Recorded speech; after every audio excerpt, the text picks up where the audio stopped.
જિલ્લાના ખેડૂતો હવે બાગાયત અને પ્રાકૃતિક ખેતી તરફ વળ્યા છે।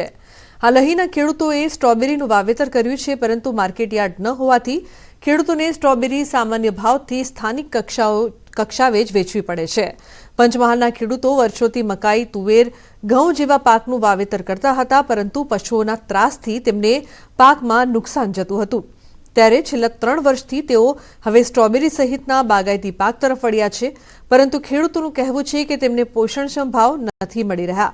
હાલ બોક્સના 15 થી 20 રૂપિયા ભાવ મળી રહ્યા છે। તો અમે 3 વર્ષથી સ્ટ્રોબેરીની ખેતી કરીએ છીએ।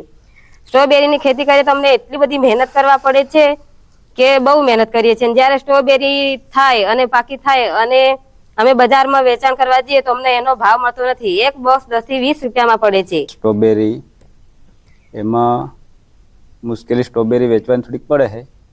માર્કેટિંગ ઓછું છે, ભાવ એનાથી માંગણી તો એ કે માર્કેટિંગ સ્ટ્રોબેરીનું સારું થાય, એક માર્કેટિંગ આવે તો સારું એમ કે અમે સ્ટ્રોબેરી, મરચા, પછી તરબૂચ, સકટેટીનું વાવેતર કર્યું છે। સ્ટ્રોબેરીની ખેતીની અંદર હાલના તબક્કે અમારું વેચાણ કરવાની અંદર બહુ તકલીફ છે।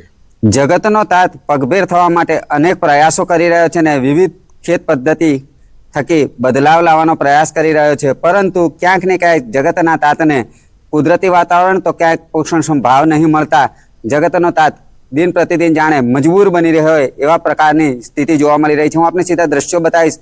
હાલ આપણે પંચમહાલ જિલ્લાના મોરવા હડપ તાલુકામાં છે। મોરવા હડપ તાલુકાના ખેડૂતો દ્વારા વડાપ્રધાનની જે નેમ છે પ્રાકૃતિક ખેતી અને જમીનનું સંરક્ષણ કરવાની, જેના ભાગરૂપે અહીંયા ખેડૂતોએ જૂની ખેત પદ્ધતિમાં બદલાવ લાવી અને સ્ટ્રોબેરીની ખેતી કરી છે। સ્ટ્રોબેરીની ખેતી કરતા સારી પ્રમાણમાં સ્ટ્રોબેરી હાલ અહીંયા છોડવા ઉપર લાગી પણ રહી છે।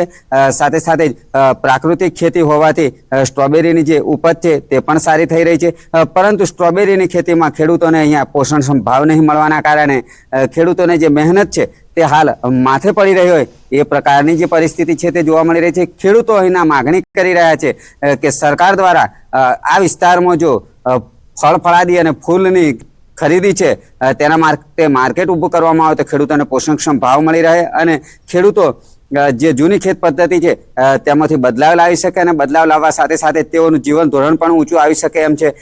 પરંતુ દિન પ્રતિદિન જે પ્રકારનું હાલ વાતાવરણ જોવા મળી રહ્યું છે તેમાં સતત બદલાતા વાતાવરણ વચ્ચે પણ ખેડૂત ઝઝૂમી રહ્યો છે।